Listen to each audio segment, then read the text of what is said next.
네, 우리 히브리서 계속 9장을 나누고 있는데요. 그리스도의 유산이라고 하는 주제의 말씀을 같이 나눕니다. 히브리서 저자는 계속해서 이 옛 언약과 새 언약을 설명해 하는 가운데서 이 언약을 유언이라고 하는 단어로 오늘 바꾸어 제시를 합니다. 유언과 언약이라고 하는 단어는 언뜻 보면 분명히 달라 보이는 단어인데 사실은 한 단어에서 나왔어요.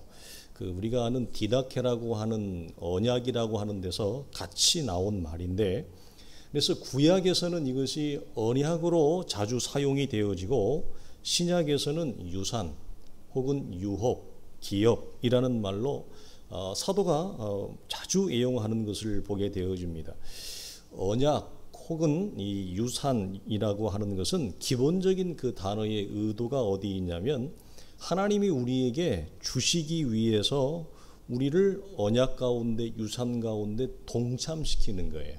그러니까 근본적으로 언약과 유산이라고 하는 단어를 동원하는 것은 하나님이 우리에게 주시고자 하는 어떤 것이 있어요. 내용이 있어요. 그것을 우리에게 주시고자 하기 위해서 우리를 그 언약의 유산의 유업의 기업에 참여케 하는 것, 이것이 가장 기본적인 뜻입니다. 그러니까 이걸 놓치면 우리는 다 놓치는 거예요. 그래서 그러면 왜 히브리서 저자가 갑자기 동일한 그 내용을 가지고 있는데 이 언약을 유산이라는 개념을 동원하여 설명할까라고 하는 것은 신약 성도들, 특별히 이 히브리서의 저자의 말씀을 받고 있는 히브리 교회 성도들이 굉장히 영적으로 지쳐 있어요. 그래서 이들이 그 방향과 길을 헤매고 있기 때문에 이들 속에, 너희 속에 이미 주어진 하나님의 어떤 내용이 있다. 그것을 유산이라고 하는 단어를 통해서 피부적으로 그들 속에 설명하기 위함이에요. 언약은 기본적으로 우리가 구약적인 개념을 동원하면 그 쌍방의 양방의 약속을 전제합니다. 그러나 이 유산은 언약과 다른 점이 있다면 일방적이죠. 수혜를 받는 것. 그래서 혹시 여러분에게 주어진 그 유산이 혹시 여러분은 있는지 모르겠습니다. 그 유산이 있는 자들은 행복해야 되는데 유산은 받는 자의 동의를 구하지 않습니다. 가장 큰 특징이 누구의 결정에 의해서 주어집니까? 받는 자가 아니라 주는 자. 그 유산의 내용을 주는 자가 그쪽에서 임의로 결정해서 주는 거예요. 그래서 이것이 언약과 약간 우리가 결을 달리하는 가장 근본적인 차이이죠. 지금 히브리 교회 목회자는 이 새 언약이 그리스도의 유언과 유산과 동일한 원리를 가진 것으로 우리 속에 이미 주어졌다라고 하는 것을 얘기하는 겁니다. 우리가 아는 대로 이 새 언약은 아브라함의 언약에 뿌리를 두고 있는데요. 아브라함의 언약과 유언의 공통점은 모두 다 이 일방적이라고 하는 거예요. 왜 언약은 쌍방인데 왜 일방적이라는 말을 쓸까요? 좀 이따 설명하겠습니다만 아브라함과 하나님이 약속을 체결하는 언약을 체결하는 장이 창세기 몇 장입니까? 몇 장이라고 치고 그 내용을 보면 왜 일방적이라고 하는지를 알 수 있어요. 일방적이라고 하는 말은 조건이 없다는 얘기입니다. 그리고 계약 당사자의 어떤 순종 여부에 달려있지 아니하고 임의로 약속을 체결하시는 하나님의 약속에 근거하고 있는 것. 그래서 창세기 15장 이 약속을 맺는 장면을 여러분 집에 가서 한번 자세히 보세요. 우리가 아는 대로 조각난 짐승 사이를 하나님이 횃불로 임재하여 지나갑니다. 그러면 우리가 아는 상식으로는 고대 근동의 방식은 양자가 다 지나가야 돼요. 그래야 계약이 체결되는 거잖아요. 그런데 여러분이 잘 보면 아브라함은 뭐 하고 있는가 보십시오. 아브라함은 안 지나가요. 쳐다만 보고 있어요. 바라만 보고 있다고 하는 거예요. 이게 굉장히 여러분 영적으로 의미심장한 거예요. 쌍방이 지나가야 되는데 하나님 홀로 지나가셨다고 하는 것은 이 계약이 하나님에 의해서 시작이 되어지고 하나님이 전적으로 혼자 책임지시겠다라고 하는 것을 이 퍼포먼스를 통해서 보이시는 겁니다. 그래서 만약에 하나님이 이 약속을 이행하지 아니하면 약속을 이행하지 않는 자에게 임하는 저주를 하나님 자신이 감당하겠다. 그것이 이 놀라운 점이고, 복음이 가지고 있는 기본적인 그 캐릭터가, 그리고 은혜의 시작이 무엇인지를 정확하게 설명하는 장면이라고 말을 할 수가 있어요. 그래서 아브라함은 언약의 당사자지만 그냥 바라만 보고 있어요. 어떤 약속도 하지 않습니다. 창세기 17장 7절을 보면 내가 내 언약을 너와 및 대대 후손 사이에 세워서 영원한 언약을 삼고 너와 내 후손의 하나님이 되리라. 만군의 여호와의 열심히 이룰 것이다. 여기 보면은 주어가 하나님으로 계속 반복돼요. 아브라함은 없어요. 그래서 복음은 철저히 하나님으로부터 시작되어진다고 하는 사실. 그래서 하나님의 의지의 천명을 우리가 이 계약을 보는 이 상황에서도 볼 수 있습니다. 그래서 이것이 무엇과 연결되어지느냐? 지금 영적으로 다시 유대교로 돌아갈, 지금 우리식으로 얘기하면 뭐죠? 신앙을 놓고 싶은 거죠. 그 정도 상황에 온 거예요. 교회를 다른 데로 옮기는 그런 개념이 아니라 내가 믿는 신앙 자체에 대한 허무와 허망함이 너무 커서 신앙 자체를 놓아버리려고 하는 지경에까지 와 있는 이 성도들을 향하여 이 히브리 교회 목회자가 뭐냐? 우리가 하나님과의 관계에서 얼마나 영적으로 안전한지, 얼마나 우리가 하나님과의 관계에서 떨어질 수 없는 관계를 가지고 있는가를 이 아브라함과의 언약, 그들의 믿음의 조상 시초라고 하는 그 그림을 통해서 보여주는 겁니다. 그러니까 하나님으로부터 시작했고 하나님이 그의 모든 약속을 이행하실 거라고 하는 것을 그들 속에 강조하고 있는 거죠. 그래서 우리에게는 나를 향한 하나님의 의지의 천명, 나를 향한 하나님의 일하심이 있다라고 하는 이 사실이 우리를 다시 일어나게 하는 거고 우리를 걸어가게 하는 거예요. 그래서 인생이 답답하고 힘들 때마다 우리가 기억해야 되고 묵상해야 되는 게 뭡니까? 우리가 다 아는 해답이지만 왜 우리의 현실을 묵상하면 안 됩니까? 우리의 이 답답하고 죽을 것 같은 현실을 묵상하면 왜 우리가 여러분 넘어지죠? 여러분, 이게 우리가 베드로가 주님과의 그 관계에서 무리를 걷는 방면에서도 나옵니다만 그건 그 장면뿐만 아니라 우리의 모든 삶에서 마찬가지예요. 우리의 시선이 죽을 것 같은 내 상황에 함몰되어지고 묵상되어지지 아니하고 왜 예수 그리스도를 묵상하고 하나님이 우리에게 하셨던 그 약속은 일방적이라 그랬어요. 그건 우리의 순종의 여부와 상관없는 조건 없는 하나님의 무제한적인 약속이었어요. 왜 그것을 묵상해야 되느냐? 여러분, 사람은 우리의 시선에, 즉 우리의 마음에 무엇이 담기느냐에 따라 그 사람은 달라져요. 왜 우리가 우리의 현실을 여러분 이게 우리의 눈망울에 담아놓으면 안 될까요? 담으면 그때부터는 번집니다. 뭐가? 우리 안에 절망이라고 하는 것이 번집니다. 우리의 이 현실을 묵상하고 현실을 여러분 우리의 시선 안에 담아놓으면 그때부터는 좌절과 절망이라고 하는 것이 여러분 퍼져나가요.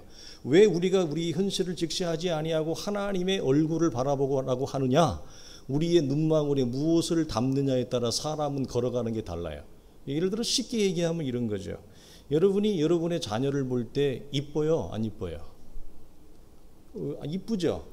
예, 물론 이제 덤비기도 하고 말도 안 듣고 그렇지만 근본적으로 자녀를 향해서는 항상 이쁩니다. 이쁘죠? 그 이유가 어디 있어요? 자녀를 향한 내 시선과 눈망울이 뭡니까? 기본적으로 사랑이거든요.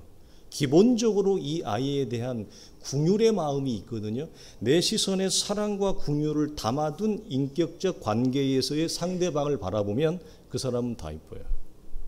여러분은 모르지만 주일날 이렇게 오후에 말씀 나눌 때 여러분의 부부의 관계 속에서 우리 수진 교사님 혼자 오셔서 들으니까 좀 제가 죄송한데 부부 관계 속에서 얘기를 할 때 보면은 자기 남편이 얘기하잖아요. 그럼 여러분 아내의 이 입가에서 미소가 지는 거 여러분 제가 발견합니다. 무슨 말인지 아세요? 자기 남편이 얘기하면 아내 된 당신은 뭐죠? 굉장히 여러분 행복해해요. 제가 그걸 보면서 이렇게 옆에서 살포시 보면서 뭘 하게 나는지 아세요? 사랑을 하긴 합니다. 아니, 사랑까지 아니에요. 사랑하니까 남편이 얘기하면 웃어요. 여러분, 생판 관계도 없는 남자가 얘기하는데 웃어요? 우리의 눈망울과 시선에 기본적으로 그 상대방 인격을 향하여 무엇이 담겨 있느냐에 따라서 여러분, 사람은 달라지게 돼 있잖아요. 마찬가지예요. 오늘도. 그래서 히브리 교회의 목회자가 너희가 지금 신앙을 놓을 것 같은, 죽을 것 같은 상황에 있고 다시 옛날 출애굽한 이스라엘처럼 애굽으로 돌아가려고 하는데 그러지 마라 이 말이에요. 그러면서 너희의 시선 속에 하나님이 우리에게 일방적으로 그분의 주권과 그분의 창조의 권능으로 우리에게 주었던 약속을 다시 기억해 내라. 끄집어 당겨라. 그래서 하나님을 우리의 눈망울에 그 약속의 말씀을 담으라고 하는 겁니다. 그래서 여러분, 하나님이 나에게 하신 약속의 말을 꺼내어서 기도하십시오. 이게 굉장히 중요한 겁니다.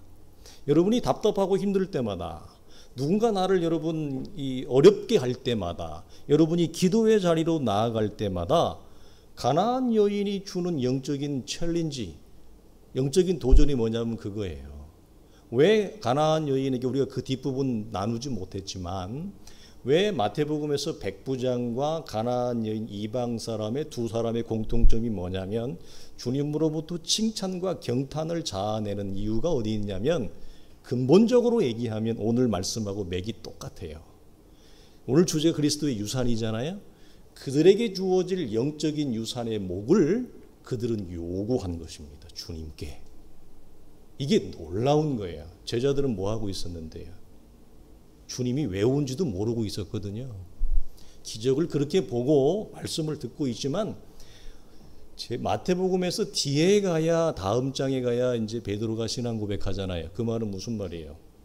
우리가 알다시피 신앙 고백해도 상당히 한참 동안 영적으로 어리버리하거든요. 베드로와 제자들이 보여주는 것은 누구를 의미하냐면 우리를 의미해요. 그런데 이방인 백부장과 가나안 여인은 제자의 그룹에 속해 있지도 아니하는 아주 이례적인 두 특정 인물을 동원하여 하나님이 장차 하나님의 나라가 이루어졌을 때 십자가와 부활과 승천 이후에 이루어질 이방인을 향한 대선교의 역사가 이루어질 그 근거를 기초해서 가나안 여인과 이 백부장이 미래에 있을 그리스도의 유산을 지금 앞으로 당겨서 지금 요구하는 거예요. 여러분, 그 놀라운 거예요. 그걸 성도들이 잘 몰라요. 네.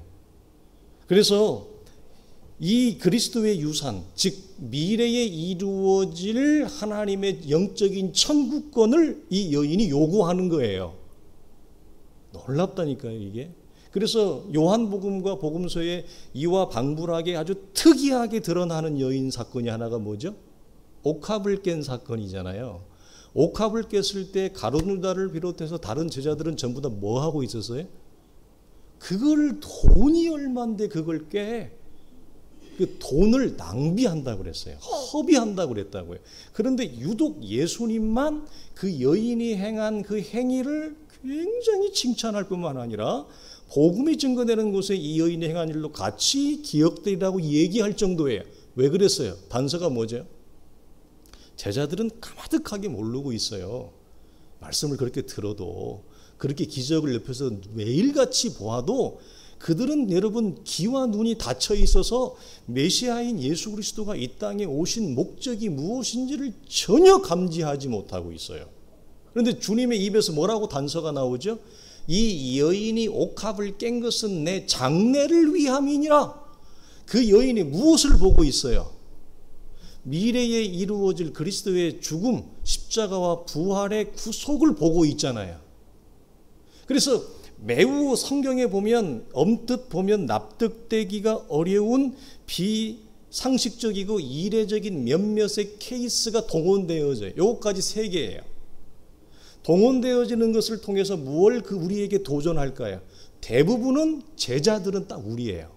우리는 들어도 몰라요. 그리고 배워도 몰라요. 그래서 12사도들처럼 굉장히 시간이 오래 걸려요. 영적으로 알아가는 게 되게 더디다 이 말이에요. 그런데 이런 자연스러운 과정을 뛰어넘어서 매우 이례적인 몇몇의 케이스를 복음서에서 일부러 기록해 놓은 거예요. 근데 그들의 기록해 놓은 이 세 명의 캐릭터의 공통점이 뭐죠? 전부 다 예수 그리스도가 왜 이 땅에 오셨는지, 그가 이 땅에 오셔서 무엇 때문에 오셨는지를 제자들하고 비교할 수 없이 보고 있어요. 그 어떻게 보고 있고 왜 보고 있느냐는 성경이 설명이 매우 제한되어 있어서 어렵지만 그들은 분명히 보았단 말이에요. 그래서 주님으로부터 이스라엘 중에 이만한 사람, 내가 이스라엘 중에 이렇게 큰 믿음이, 그리고 내가 복음이 증거되는 곳에 이 여인이 행한 것도 함께 전파되리라, 주님으로부터 말할 수 없는 그런 칭찬과 경탄을 자아낸 거, 그 공통점이 뭐라고요? 당신의 죽음과 구속의 핵심을 그들이 보았다는 거예요. 제자들보다 훨씬 앞서서. 이럴 수 있어요. 네, 이럴 수 있습니다. 하나님의 이 역사, 하나님이 하시는 일은 우리가 인간이 다 헤아릴 수가 없기 때문에 그런 차원이, 그래서 우리가 힘들 때, 답답할 때 하나님이 나에게 약속하신 그 약속의 말을 가지고 나가세요. 영적인 천국권이라니까요, 이게. 이 가나안 여인처럼 그 여인이 그 천국권을 가지고 나가는 거예요. 여러분, 놀라운 거예요. 그래서 주님이 그걸 가지고 땡긴다. 미래에 있는 일을 현재로 가지고 땡겨서 갖다 놓는다. 그래서 뭐라고 해요? 이 유명한 복음서의 신학자인 세계적인 신학자는 그 본문을 보고 뭐라고 했느냐? 미래에 있을 일을 예외적으로 현재로 당겨놨다 그랬어요. 그리스도의 구속의 시간표가 저 미래에 있어요. 사도행전에 이루어져야 될 이방을 향한 선교가 십자가 이전 앞으로 당겨졌다는 얘기입니다. 구속의 시간표가 미래에 있어야 되는데 사도행전에 있어야 될 것이 마태복음으로 당겨졌다는 거예요. 무엇 때문에? 그 여인이 예수 그리스도의 정체를 알고 그 호칭을 통해서, 다윗의 자손 메시아라고 하는 그 호칭을 통해서 그 영적 천국권을 뭐죠? 요구하고 있는 거예요, 지금. 주님이 침묵하잖아요. 무슨 말이에요? 때가 아니라는 거죠. 왜? 복음서를 보면 이거에 대한 강력한 내용이 뭐죠? 기적을 행하실 때 주님의 대부분의 답변은 뭐였어요? 조용히 해라. 너 나은 거 얘기하지 마. 너 고침받은 거 얘기하지 마. 내 때가 아직 이르지 아니했다. 이거 여러분 수도 없이 반복되는 거죠. 그죠? 그 어떻게 보면 주님이 하시는 기적적인 사역의 자기의 대원칙이었어요. 그렇지 않습니까? 왜냐하면 그것이 한 번만 주님이 말씀하신 것이 아니라 마태나 마가, 누가, 공간복음에 아주 반복적으로 여러 군데에서 보여지거든요. 그러면 그것이 우리 인간적으로 얘기하면 예수님의 사역의 무슨 말이에요? 자기 사역의 신념이라는 얘기예요. 내 때가 아직 이르지 아니했다. 자, 당신이 말한 내 때가 이루지 아니했다는 말을 당신이 스스로 깨는 격이잖아요. 그렇죠? 그걸 깨는 격이에요. 그 근거가 어디 있어요? 미래에 이루어질 그리스도의 구속을 지금 당겨서 유산과 목소로 청구하는 것입니다. 그런데 주님이 자신의 평상시에 말씀했던 거와 엇박자가 나니까, 이게 어긋지니까 주님이 안 줘요. 대꾸도 안 한다고요. 밀어내요. 그런데도 이 여인이 하나님 앞에 나아가요. 그래서 기도는 두드리고 나아가는 거예요. 몇 번 두드렸다가 뭐 아니니까 치우고, 아니, 그건 성경을 모르고 하나님과의 우리의 기도의 내용과 생활이 무엇인지를 모르는 소치예요. 예. 몇 번 기도했더니 하나님이 아무 응답도 없고 얘기도 없고 나 혼자 기도하는 것 같으니까 난 더 이상 기도 안 해. 그건 여러분 말도 안 되는 거죠. 여러분 하나님과의 관계가, 기도가 무엇인지를 전혀 모르는 것입니다. 여러분, 그래서 이 차원에서 성도의 배짱이다. 하나님 나에게 이렇게 말씀하지 않았습니까? 하나님 나에게 이렇게 하시겠다고 감동하지 않았습니까? 하나님 나에게 이렇게 하시겠다고 이 말씀을 나에게 주지 않았습니까? 그 말씀 감동대로 하나님 이루어 주옵소서, 이행해 주시옵소서, 이걸 가지고 나가서 기도하라는 거죠. 네. 여러분, 우리가 마땅한 하나님과의 기도의 관계에서 우리가 보일 수 있는 거예요. 또 생각할 점은 유산을 받기 위해서는 여러분, 유언한 자는 한쪽은 반드시 죽어야 되고, 그래야 주죠. 살아있으면 줄 수가 없잖아요. 한쪽은 반드시 죽어야 되고요. 한쪽은, 받는 사람은 반드시 살아있어야 되는 아주 재미있는 관계입니다. 근데 두 조건이 만족되어질 때 유산은 이루어지는데 걸림돌이 있어요. 첫째는 뭐냐면 하나님이 죽어야 되는데 하나님이 죽을 수가 없잖아요. 왜? 생명의 원천이신 분이 죽으면 어떻게 돼요? 우리 지난주에 나누었듯이 이 세상의 만유와 만상과 만물이 주와 다 연결되어 있어요. 왜 다 연결되어 있어요? 모든 것이 주로부터 왔으니까. 모든 것이 주로부터 왔으니까 내 생명도 주와 연결되어져 있고, 내 삶도, 내 자녀도, 남편도, 직장도, 내 재산도, 소유도, 건강도 모든 것이 주로부터 왔으니 모든 것이 다 주와 연결되어져 있어요. 그 말을 한 걸음 다르게 얘기하면 뭐죠? 주와 연결됐다는 말은 그 연결을 통해서 하나님을 볼 수 있다는 얘기죠. 그 연결을 통해서 야곱이 얘기했던 대로 여기가 하나님의 집이요, 여기가 하나님의 문이로다. 집은, 문은 뭐죠? 열고 들어가 만나는 거잖아요. 보는 거잖아요.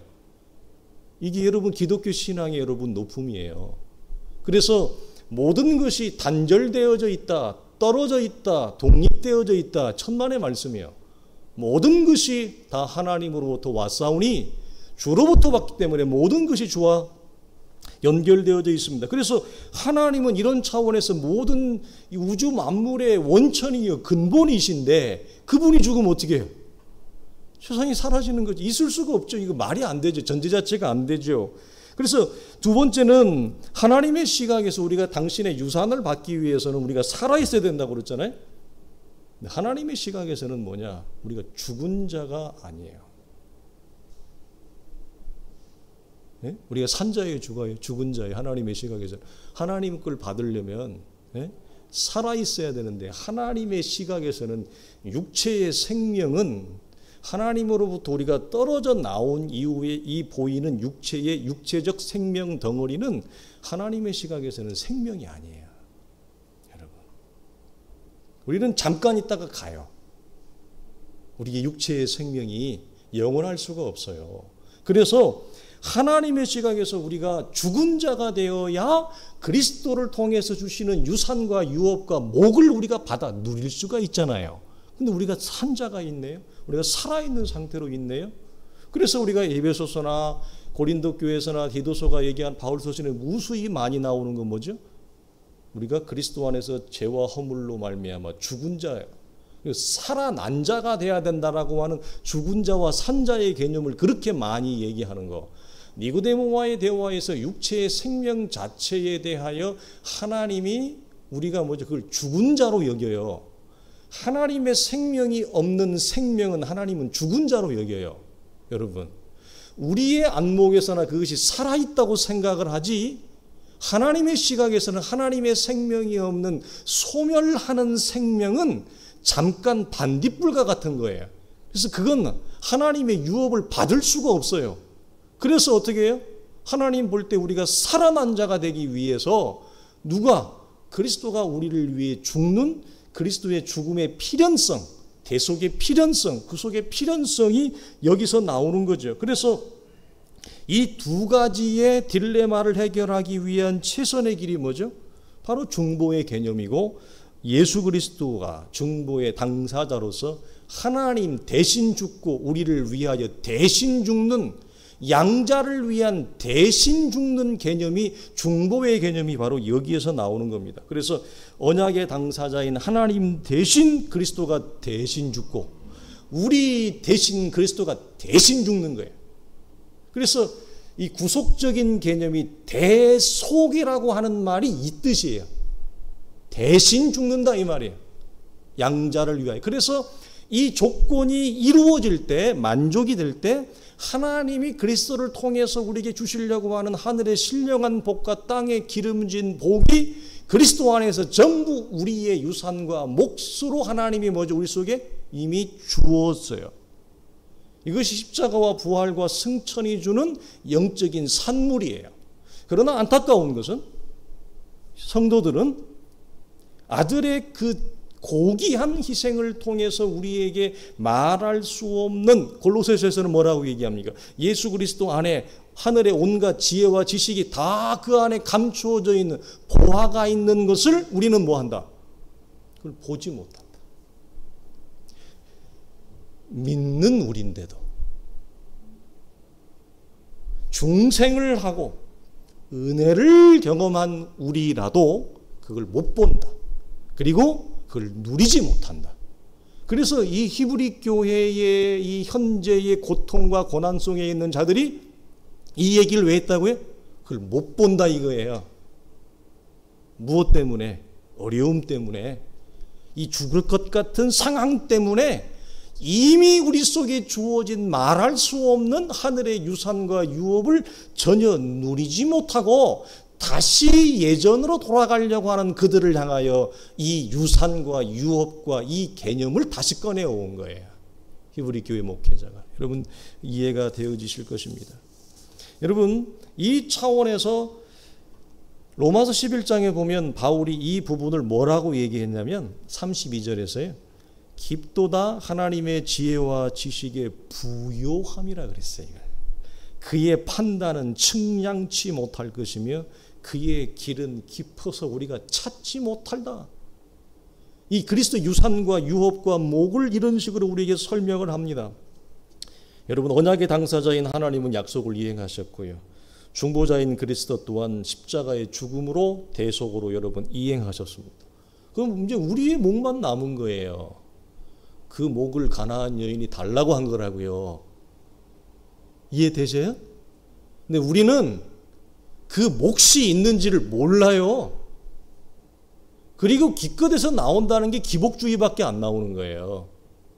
이해되세요? 기복주의는 그리스도 안에서 우리에게 주어진 말할 수 없는 이 신령한 유산과 유업과 몫을 전혀 모르는 소치에서 이 세상의 성공과 번영과 물질적인 만족을 추구하는 여러분 아주 가난한 거죠. 이 차원에서 여러분 우리의 몫이 주어진 거, 주어진 유산을 우리는 받아 누리는 것입니다. 심지어 이것을 시편에서 우리가 잘 아는 대로 다윗이 뭐라고 표현했냐면 여호와는 나의 목자시니 라고 하는 그 시편의 마지막 구절에 원수의 목전에서까지도 이 상이 차렸다. 이 상이 뭐예요? 가나안 여인이 주인의 상에서 떨어지는 그 부스러기의 상이에요. 이 상이 그 뭘까요? 유산이에요. 포션, 내 몫을 달라는 겁니다. 그래서 구약적 개념에서 이 언약의 당사자, 유업의 당사자들 속에서 유업과 유산과 몫을 받아 누리는 몇몇의 케이스가 나옵니다. 그죠? 네. 이건 굉장히 중요한 개념이에요. 모세오경에서. 우리가 야곱과 에서의 관계에서 뿐만 아니라 요셉이 나중에 자기 아버지가 손을 오른손 왼손으로 엇갈려서 이 첫째와 차자를 이게 쌍수로 이게 대각선으로 해서 이렇게 오른손 왼손을 엇갈리잖아요. 그럴 때도 자기 몫에 대한 청구를 합니다. 슬로보아스의 딸들은 청구를 합니다. 자기 몫에, 근데 그 청구권의 근거가 뭡니까? 청구권의 근거가 뭡니까? 하나님이 말씀을 통해서 기록해 놓은 코드입니다. 그래서 심지어 여러분 모세오경을 보면 슬로보아스의 딸들 같은 경우는 이것을 가지고 여러분 모세가 하나님 앞에까지 나아가요. 하나님 어떻게 할까요? 하나님 뭐라고 말씀하십니까? 슬로보아스의 딸들이 요청하는 것이 옳도다. 주어라. 여러분 이 개념을 여러분 놓치지 마십시오. 예, 이건 굉장히 여러분 영적으로 영특하고 지혜롭고 현숙한 성도들이 하나님과의 관계에서 그리스도를 통해서 우리에게 주어진 영적인 유산과 목, 심지어 원수의 목전에서까지 그 상이 차려진 것. 근데 이건 몇 번 기도해보고 몇 번 두드려보고 뭐 이게 아닌 게 비어. 이런 사람들은 여러분 감히 접근할 수 없는 거예요. 여러분 이번 주도 나누면 여러분 하나님께 쉽게 안 줘요. 쉽게 안 준다고요. 우리가 원하는 대로 그냥 바로 그런 답을 여러분 하나님 안 줘요. 그건 어릴 때나 준다니까요. 예수 믿고 나서 한 3년, 5년 이때나 예수 믿고 난 지 10년 넘어가면 여러분 최소한 7년, 10년 이상 넘어가면 하나님이 여러분 아주 하나님 뭐 우리가 설명할 수 없지만 그런 관계가 아니면 여러분 하나님이 내가 원하는 대로 여러분 바로바로 주시던가요? 기도하고 나가면서 바로 전화 받아가지고 응답이 되던가요? 여러분 그 하나님 일하심이 그런 일하심이 많지 않습니다. 하나님은 굉장히 끌어요. 질질질 불어 질질질 끌어요. 질질질 끌으면서 우리가 뭐가 되죠? 끌려가면서 인간이 되니까 질질질 끌려가면서. 자 여러분 그래서 여러분 받아 누리십시오. 하나님과 여러분의 관계에서 개인적으로 관계에서 하나님이 분명히 성령을 통해서 그리스도의 말씀을 통해서 여러분의 인생에게 주신 감동이 있을 것입니다.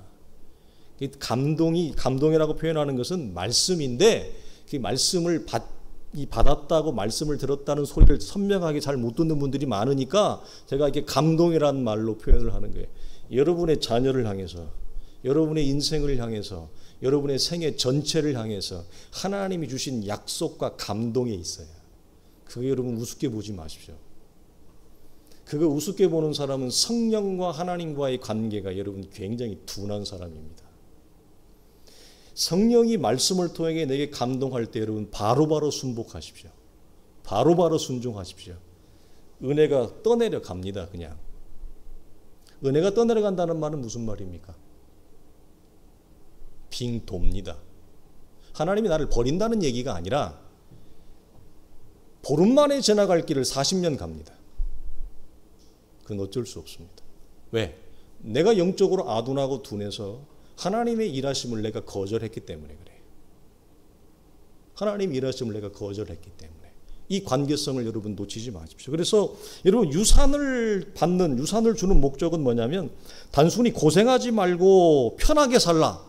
일반적으로 이제 이 땅에서는 부모의 입장에 그렇게 주죠. 아이고 우리 딸, 우리 아들 세상 고생하지 말고 편하게 살아 이건데 여러분 유산을 받는 자는 기본적으로 뭐죠? 무한한 감사와 감격이죠. 그 내가 버는 거 아니잖아요. 내가 고생해서 여러분 취득한 거 아니잖아요. 그렇죠? 그러니까 감사와 감격이죠. 그리고 또 하나 유산을 물려준 자가 이 땅을 어떻게 살아갔는지 그의 삶을 기억하는 것입니다. 나의 몫으로 주어진 것을 받아 누리는 건 내 몫입니다. 그건 내 실력이에요. 그거 왜 안 쓰는데요? 내 몫으로 주어진 거. 왜 받아서 누리지 않는데요? 내 몫으로 주어진 거. 그건 내 실력이에요. 하나님과의 관계에서. 내가 부유하게 영적으로 부유하게 사는 거 하나님과의 관계에서 내 몫이에요. 부유하게 사세요.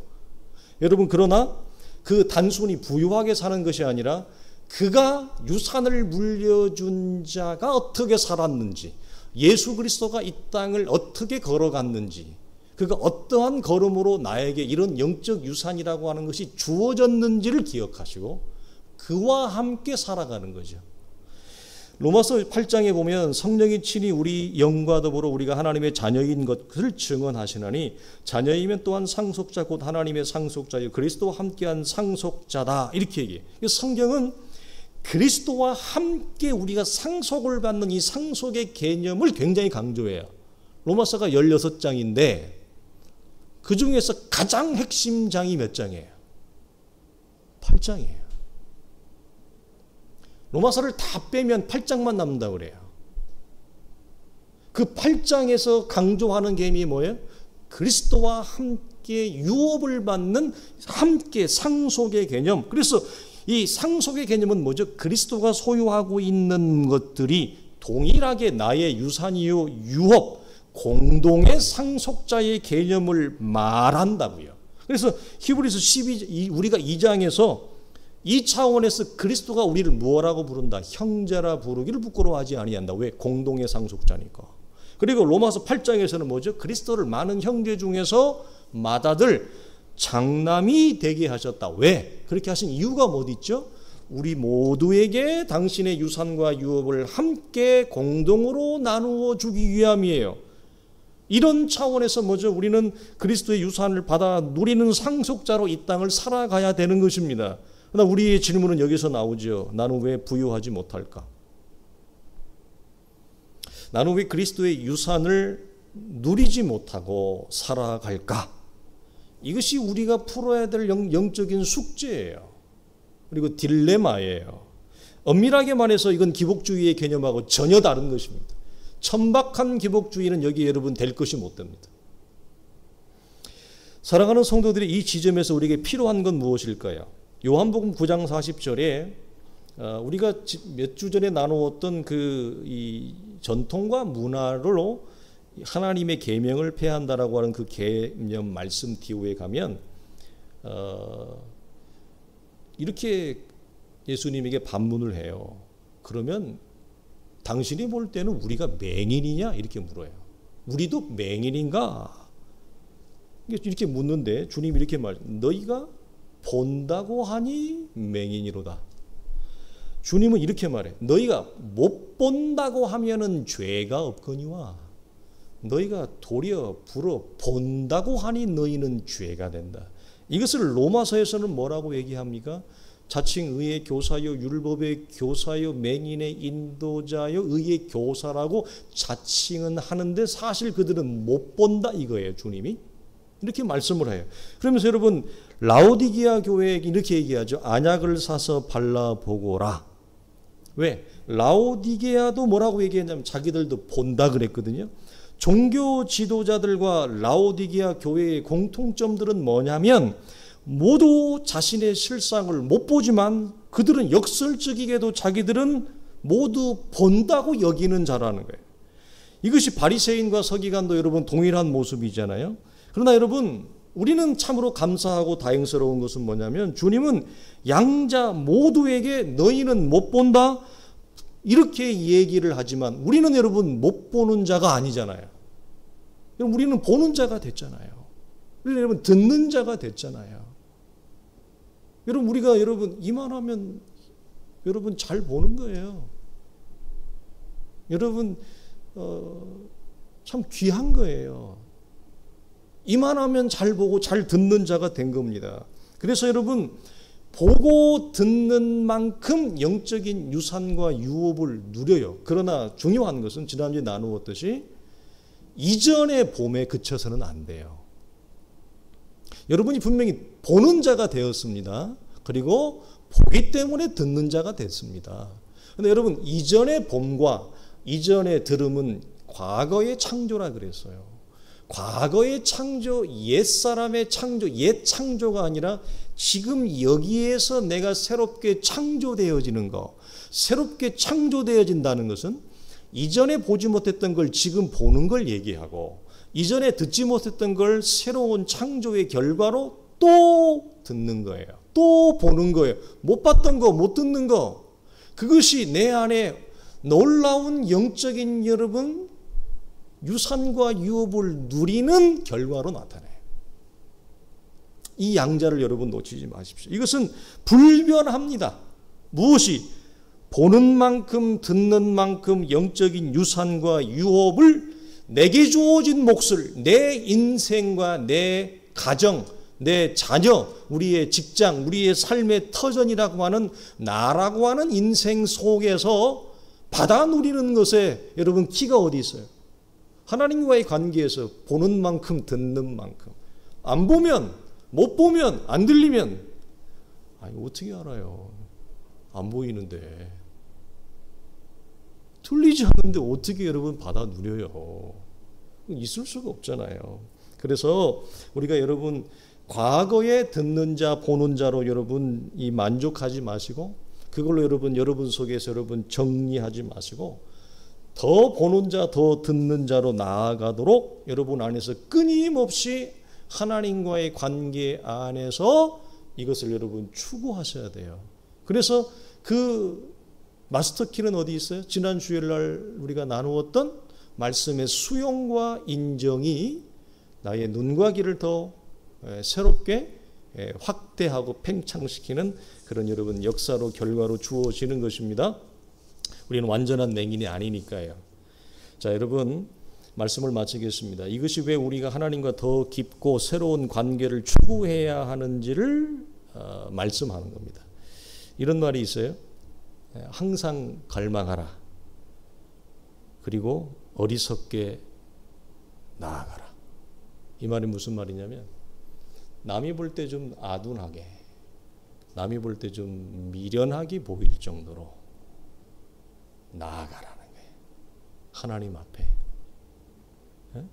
그 어리석게 보일 정도로 나아간 여인이 누구예요? 가나안 여인이잖아요. 얼마나 어리석게 보여요, 그 여인이. 자, 옆에서 볼 때는 그 여인이 여러분 스마트하게 보입니까? 아니면 미련하게 보입니까? 미련하게 보이죠. 근데 그 여인을 스마트하게 본 사람은 누구밖에 안 봐요? 예수님만. 그 여인을 스마트하게 보는 거예요. 칭찬하잖아요. 그래서 여러분 항상 갈망하시고 항상 남이 볼 때 우직하고 미련하게 보일지라도 나아가십시오. 그것이 하나님이 우리 속에 주어진 그리스도의 유산과 몫을 누리는 놀라운 은혜가 있을 것입니다. 이 시간 우리 기도할 때 첫 번째 기도의 제목은 그리스도 안에서 주어진 하늘의 유산과 유업을 우리가 가나안 여인처럼 구하게 하시고 받아 누리게 하여 주시옵소서. 우리가 보는 자가 되었습니다. 듣는 자가 되었습니다. 그러나 과거의 봄과 들음에 멈추지 말고 새로운 들음과 봄의 자리로 그런 관계로 나아가게 하여 주시옵소서. 우리 같이 한번 이 기도의 제목 놓고 기도합니다.